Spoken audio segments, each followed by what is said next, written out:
O sol em Quixadá não era uma estrela. Era uma prensa hidráulica invisível que esmagava o fôlego de qualquer um que ousasse caminhar fora das sombras das pedras monumentais. No alto de uma dessas cristas de granito, erguia-se a Residência Orion, um projeto arquitetônico que ganhara capas de revistas em Berlim e Milão. Vidro temperado, aço Corten e concreto autolimpante. Era a casa de veraneio de Dr. Heitor Viana, um magnata da energia solar que acreditava ter domado o Nordeste com tecnologia alemã e capital de risco. A casa era uma afronta ao sertão. Mantinha-se a 18 XWs e constantes, graças a um sistema de refrigeração magnética que custara o preço de um bairro inteiro na cidade lá embaixo. Mas para Heitor, o luxo não era o conforto, era o contraste. Ele gostava de ver o gado magro morrendo de sede, pela parede de vidro, enquanto tomava um vinho tinto francês, mantido na temperatura exata de uma adega em Bordeaux. No subsolo dessa fortaleza de vaidade, em uma sala que os arquitetos chamavam de núcleo de suporte vital, trabalhava Firmino. Firmino era um homem que parecia talhado em madeira de aroeira. As mãos eram um mapa de cicatrizes, queimaduras de solda e manchas de graxa que nenhum sabão no mundo conseguia remover. Ele não tinha formação acadêmica, mas possuía uma compreensão intuitiva da entropia. Firmino ouvia o prédio. Ele sabia quando uma válvula de expansão estava prestes a cavitar apenas pelo estalo metálico que ela dava às 3 da manhã. Para Heitor e seus convidados, Firmino era parte da mobília, um autômato de macacão azul que entrava e saía por portas de serviço. Firmino, o sistema de pressurização da piscina infinita está com um ruído, disse a voz de Heitor pelo intercomunicador, carregada daquele tom de impaciência de quem acha que o mundo deve funcionar perfeitamente apenas porque ele pagou por isso. É a vibração da bomba secundária, Dr. Heitor, respondeu Firmino, limpando o suor com um pano encardido. O vento de agosto aqui em Quixadá entra em ressonância com o duto de aço. Eu avisei que o projeto do alemão não levou em conta a velocidade das lufadas entre os monólitos. Se não ajustarmos o ângulo da captação, o metal vai fadigar. Houve uma risada seca do outro lado. Firmino, o engenheiro que desenhou isso, ganha em uma semana o que você ganha em 5 anos. O projeto é perfeito. Deve ser apenas algum parafuso solto que sua incompetência não viu. Aperte o que tiver que apertar e não me venha com teorias sobre o vento. Tenho convidados chegando de Brasília. A piscina tem que estar um espelho. Firmino desligou o rádio.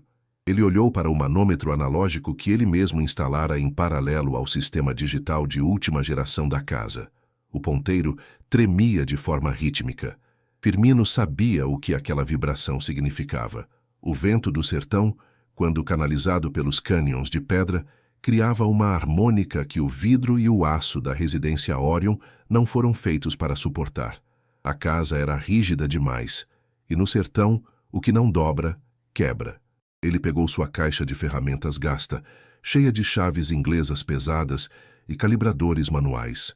Firmino subiu até o terraço técnico. O vento uivava entre as frestas das placas solares com um som agudo, quase um lamento humano. Ele tocou a viga mestra de aço Corten. Ela estava quente, mas não pelo sol. Estava quente pela fricção molecular. Você está gritando, não está? Sussurrou Firmino para a estrutura. Lá embaixo, na sala de estar, Heitor recebia ministros e empresários. O brilho dos mármores importados e a transparência das paredes de vidro criavam uma ilusão de invulnerabilidade. Eles falavam sobre o milagre da energia limpa e sobre como o sertão era uma tela em branco para o progresso. Nenhum deles percebia que o cristal das taças de champanhe vibrava na mesma frequência que o solo sob o prédio. Firmino abriu o painel de controle da bomba da piscina. O sistema digital mostrava tudo em verde. Status optimal. Mas o ouvido de Firmino detectava o chiado da agonia. Ele pegou um pedaço de mangueira de jardim e o encostou no motor, colocando a outra ponta no ouvido. Seu estetoscópio improvisado. O som era um gemido profundo, um rugido de metal contra metal, que indicava que o eixo estava sofrendo uma torção microscópica. Ele poderia consertar. Bastava desviar o fluxo de ar das venezianas técnicas e soltar a tensão dos cabos de sustentação da fachada. Mas Firmino lembrou-se da voz de Heitor, da forma como fora chamado de incompetente diante da própria obra que mantinha viva. Lembrou-se de como o conhecimento que ele adquirira em 30 anos de oficina mecânica fora descartado como teoria de ignorante. Firmino guardou a mangueira. Ele não sabotou o sistema. Ele apenas fez exatamente o que o Dr. Heitor ordenou. Parou de tentar ajustar o projeto perfeito do alemão. Ele apenas apertou o parafuso que Heitor mencionara, o que, na verdade, aumentava a rigidez da peça, acelerando o processo de fadiga. Se o senhor quer rigidez, Dr. Heitor, o senhor vai ter a maior rigidez do mundo, murmurou Firmino, descendo as escadas. O almoço foi servido às 14h. O sol estava no zênite. A luz refletida nos monólitos de Quixadá transformava a paisagem em um cenário incandescente. Dentro da casa, os convidados admiravam a vista da piscina infinita, que parecia desaguar diretamente no horizonte de terra rachada. Heitor estava no auge de sua arrogância, explicando como o sistema de ancoragem da casa era capaz de resistir a terremotos. De repente, um som metálico, como o de uma corda de piano gigantesca se rompendo, ecoou por toda a estrutura. — O que foi isso? Perguntou uma das convidadas, segurando o braço do sofá. — Nada, apenas a acomodação térmica do aço, disse Heitor, embora uma sombra de dúvida tivesse passado por seus olhos. Firmino, lá no subsolo, ouviu o estalo. Era o primeiro tirante de sustentação da fachada de vidro que se partira. Ele sentou-se em seu banco de madeira, abriu sua marmita de alumínio e começou a comer o seu feijão com farinha e carne de sol.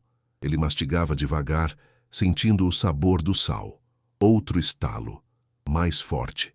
A vibração agora era perceptível na sola dos pés. No andar de cima, o pânico começou a se infiltrar na conversa.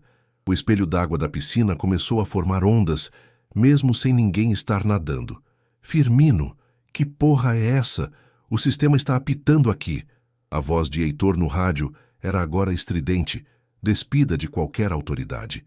Firmino terminou de mastigar, limpou a boca com o dorso da mão e pegou o rádio. — É o projeto perfeito, doutor.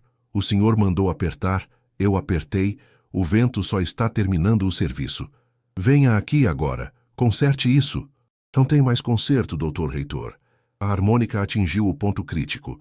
O aço Corten não está mais segurando o vidro é que está tentando segurar a casa. E o vidro, como o senhor sabe, não gosta de responsabilidade. Um estrondo ensurdecedor sacudiu o monólito. O grande painel de vidro da fachada leste, uma peça única de 6 metros de altura, estilhaçou-se em milhões de diamantes de segurança. O ar quente do sertão, a 42 graus, invadiu a sala climatizada como uma explosão, derrubando convidados e revirando mesas. O choque térmico foi imediato. O mármore do piso, resfriado por horas, começou a rachar sob o impacto do calor súbito. Heitor estava paralisado no meio da sala, coberto por poeira e pedaços de cristal, vendo seu império de transparência ser invadido pela poeira vermelha e pelo cheiro de mato seco. Firmino levantou-se, fechou sua marmita e pegou sua maleta de ferramentas. Ele não subiu para ajudar. Ele caminhou para a saída de serviço em direção ao seu jipe velho estacionado na sombra de um juazeiro. Ele sabia que a casa não ia desabar inteira. Ele não era um assassino, mas sabia que ela nunca mais seria climatizada, nunca mais seria um refúgio de luxo. Seria apenas uma carcaça de aço e vidro quebrado, devolvida ao calor do Ceará. Ele deu a partida no motor. O som era robusto, honesto, sem harmônicas de erro. Enquanto descia a ladeira de terra, Firmino olhou pelo retrovisor e viu a residência Orion brilhando sob o sol, agora sem o filtro do vidro, exposta à mesma realidade que o gado magro e o povo da cidade. O poder de Heitor Viana evaporara junto com o gás refrigerante que escapava pelas tubulações rompidas. Firmino, o homem que ninguém via, era o único que saía dali com o que realmente importava: o conhecimento de que a verdade física não aceita suborno. O jipe de Firmino levantava uma cortina de poeira tão espessa que a carcaça metálica da residência Orion parecia desaparecer no horizonte, como uma miragem que o sertão decidira finalmente engolir. Ele dirigia com os olhos fixos na estrada de terra batida, sentindo o volante vibrar sob suas mãos calejadas. Aquela vibração era diferente da ressonância destrutiva da casa. Era uma vibração de vida, de engrenagens que se respeitavam. No banco do carona, a maleta de ferramentas, sua verdadeira herança, chacoalhava ritmicamente. Firmino não sentia o prazer sádico da destruição. Ele sentia o alívio profundo de um médico que, após avisar repetidamente sobre o colapso iminente de um paciente teimoso, finalmente vê a natureza seguir seu curso. Lá no alto do monólito, o cenário era apocalíptico. O doutor Heitor Viana estava de joelhos sobre o mármore Carrara, agora coberto por uma fina camada de areia e estilhaços de vidro que brilhavam como diamantes amaldiçoados sob o sol implacável. O ar quente, carregado com o cheiro de uruclum e terra seca, circulava livremente pela sala onde minutos antes o ar era estéril e frio. Seus convidados, figuras poderosas de Brasília e magnatas da indústria, estavam em um estado de choque patético. O ministro da Infraestrutura tentava limpar o suor do rosto com um guardanapo de linho, enquanto sua esposa buscava desesperadamente o sinal de celular que o colapso dos repetidores internos da casa havia anulado. "Firmino!" Heitor gritou novamente no rádio, mas a única resposta era o estático branco no som do nada. "Aquele maldito, ele fez isso de propósito, ele sabotou a minha vida." "Ele não sabotou nada, Heitor", disse um dos convidados, um engenheiro calculista que trabalhava para uma das financiadoras do projeto, enquanto observava a viga de aço cortem retorcida. Ele avisou. "Eu ouvi ele avisar sobre a harmônica do vento. Você preferiu acreditar na simulação de computador, feita em um escritório com clima temperado. O sertão não é uma simulação, Heitor. O sertão é atrito." Heitor levantou-se, os olhos injetados de sangue. A humilhação de ser desmascarado diante de seus pares doía mais do que a perda material. A residência Orion era o seu símbolo de domínio sobre a natureza bruta, e agora ela era apenas um radiador gigante trocando calor com o inferno. Enquanto isso, Firmino chegava à cidade de Quixadá. Ele parou no posto do Zé, um lugar onde o cheiro de graxa e café forte formava o perfume da honestidade técnica. Zé, um homem que conhecia Firmino desde quando ambos consertavam motores de caminhão na década de 80, aproximou-se limpando as mãos em uma estopa. "O que houve, Firmino?" "Vi a fumaça de poeira subindo lá da serra. A casa do doutor resolveu voar?" "A casa resolveu respirar, Zé", respondeu Firmino descendo do jipe com movimentos lentos. O aço não aguentou o desaforo do vento. Heitor achou que podia prender o sertão dentro de uma caixa de vidro. O sertão deu a resposta. "E agora?" "Ele vai vir atrás de tu com os advogados, não vai?" Firmino olhou para as próprias mãos. "Que venha. Eu tenho 30 anos de relatórios técnicos assinados que ele nunca leu. Tenho as fotos das rachaduras que eu mandei por e-mail e que ele deletou dizendo que era pessimismo de peão. Se ele quiser briga jurídica, vai descobrir que a lei da física é a única que não aceita recurso. Mas a vingança de Heitor não seria jurídica. No mundo dos homens de vidro, a imagem é tudo. Ele não podia admitir que um técnico de manutenção o vencera. Horas depois, enquanto a noite caía sobre o Ceará e a temperatura no monólito baixava drasticamente, causando novos estalos de contração no metal da casa, Heitor ligou para o seu chefe de segurança, um ex-capitão da PM com ética flexível. "Eu quero o Firmino. Não quero ele morto. Isso daria trabalho. Eu quero que ele perca tudo, a oficina dele, o jipe, o nome. Quero que ele entenda que ninguém derruba um Viana sem ser esmagado." Naquela mesma noite, a oficina de Firmino, um galpão simples nos limites da cidade, foi invadida. Não levaram o dinheiro, que era pouco, mas destruíram o que Firmino mais amava, seu torno mecânico de precisão, suas prensas manuais e, o mais doloroso, seu arquivo de esquemas técnicos. Jogaram ácido nas ferramentas de medição e incendiaram os manuais de motores antigos que ele colecionava há décadas. Quando Firmino chegou na manhã seguinte e viu o rastro de destruição, ele não chorou. Ele caminhou até o centro do galpão, pegou uma chave de fenda que escapara do ácido e a guardou no bolso. O silêncio da oficina destruída era o mesmo silêncio que antecede as grandes tempestades no sertão. Ele acha que minha força está no ferro, sussurrou Firmino para o vazio. Ele ainda não entendeu que minha força está no que eu sei sobre o ferro. Firmino sabia que Heitor tinha um ponto fraco que ia além daquela casa de luxo. A Orion Energia Solar, a empresa de Heitor, estava prestes a inaugurar o maior parque de espelhos parabólicos da América Latina, a poucos quilômetros dali. Era um projeto de bilhões, baseado na mesma tecnologia de rigidez absoluta que falhara na residência. Se a casa não aguentar a harmônica do vento de Quixadá, o campo de espelhos, com seus milhares de mecanismos de rastreamento solar, seria uma harpa gigante tocando a música do desastre. Firmino não foi à polícia. Ele foi à biblioteca municipal e acessou os editais públicos do projeto do Parque Solar. Passou o dia calculando, desenhando em pedaços de papel de pão, traduzindo as especificações técnicas alemãs para a realidade térmica do solo cearense. Ele descobriu o erro. O coeficiente de dilatação térmica dos parafusos de ancoragem era incompatível com o concreto de secagem rápida que Heitor usara para baratear a obra. Ele pegou o que restara de suas economias e comprou um radiotransmissor potente. Ele não ia sabotar o parque. Ele ia fazer algo muito pior para um homem como Heitor. Ele ia narrar o colapso em tempo real para quem quisesse ouvir. No dia da inauguração do Parque Solar Coração do Sertão, Heitor estava radiante. O fracasso da residência fora abafado pela assessoria de imprensa como um incidente meteorológico extremo. Ele estava diante de investidores internacionais, mostrando os milhares de espelhos que seguiam o Sol com precisão milimétrica. Este sistema é infalível, dizia Heitor ao microfone, sua voz ecoando pelos alto-falantes espalhados pelo campo. Ele é a vitória da inteligência humana sobre a aridez. De repente, uma interferência cortou o som oficial. Uma voz calma, profunda e com o sotaque marcado do sertão invadiu a frequência. Bom dia, Dr. Heitor. Aqui é o Firmino. O senhor está sentindo o chão? O calor hoje está batendo 43 graus no solo. O seu concreto de secagem rápida está começando a expandir, mas o parafuso de aço inox não acompanha. Em 10 minutos, o senhor vai ouvir o primeiro estalo. Não é sabotagem, doutor. É apenas a dilatação térmica que o senhor disse que era teoria de ignorante. Heitor empalideceu. Os investidores olharam uns para os outros confusos. Tirem esse homem do ar, gritou Heitor.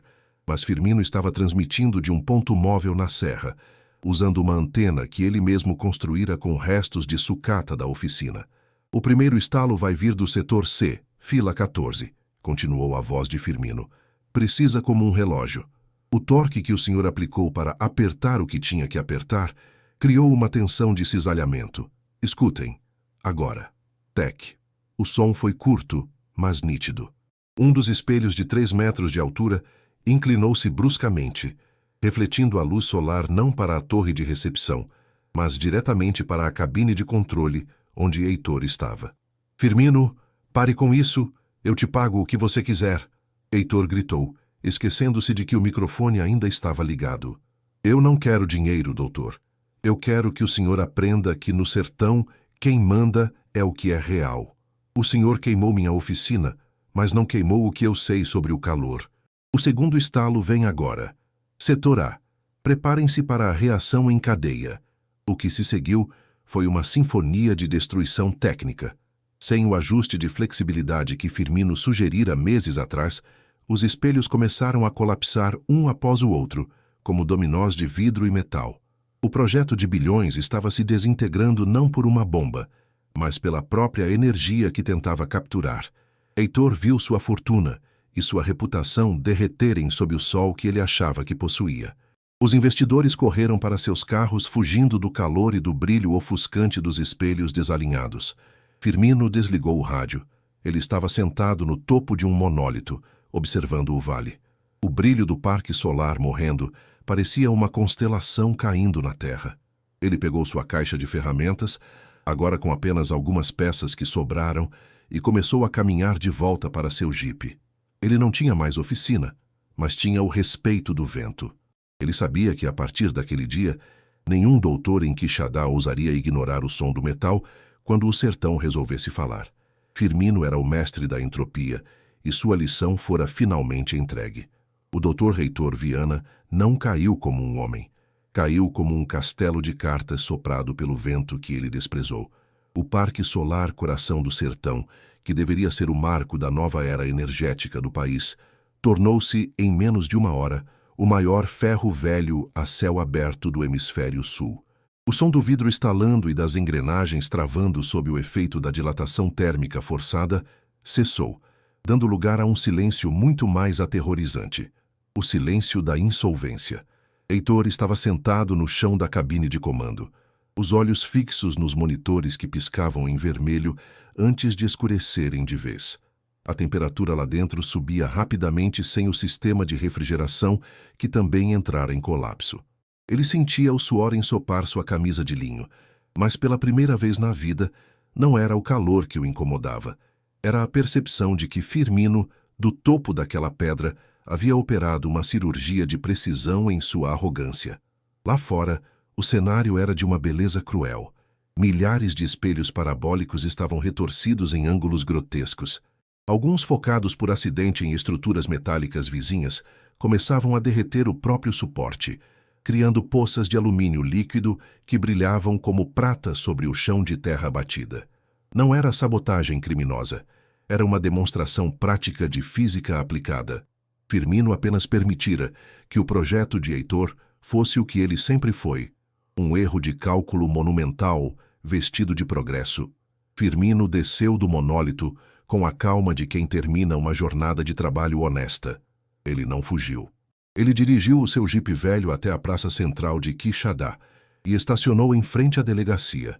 Ele entrou, colocou a chave do carro sobre o balcão e sentou-se no banco de madeira. "O que foi, Firmino?" perguntou o delegado, que ainda tentava entender o que acontecera no Parque Solar. "O pessoal está dizendo que você derrubou a usina pelo rádio." "Eu não derrubei nada, delegado. Eu só narrei a queda. O Dr. Heitor é que construiu uma casa de palha e tentou convencer o sol que era de pedra. Se o senhor quiser me prender por saber física, eu estou aqui. Mas antes o senhor devia dar uma olhada na minha oficina incendiada. Tem digital de gente que trabalha para o doutor lá." O delegado olhou para o homem à sua frente. Firmino não tinha o brilho nos olhos de um vingador. Tinha apenas a exaustão de quem tentou salvar o mundo de si mesmo e falhou. O inquérito que se seguiu foi um circo mediático, mas os peritos independentes trazidos de São Paulo e da Alemanha chegaram à mesma conclusão que Firmino. O erro era estrutural. A expansão térmica não linear, ignorada no projeto original por economia de escala, tornava o parque uma armadilha desde o primeiro parafuso.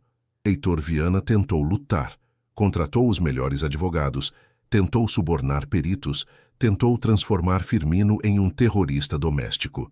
Mas a imagem de Heitor gritando desesperado pelo rádio, confessando que mandara apertar o sistema contra os avisos técnicos, havia sido gravada por dezenas de pessoas. Ele não perdeu apenas o parque, perdeu a credibilidade. O banco executou as dívidas, os investidores processaram a holding, e a residência Orion foi penhorada pela União como parte do pagamento por danos ambientais. 6 meses depois, o Dr. Heitor Viana era um nome evitado nas rodas de alta sociedade. Ele vivia em um flat alugado em Fortaleza, assombrado pelo som de estalos metálicos que agora parecia ouvir em cada porta que fechava.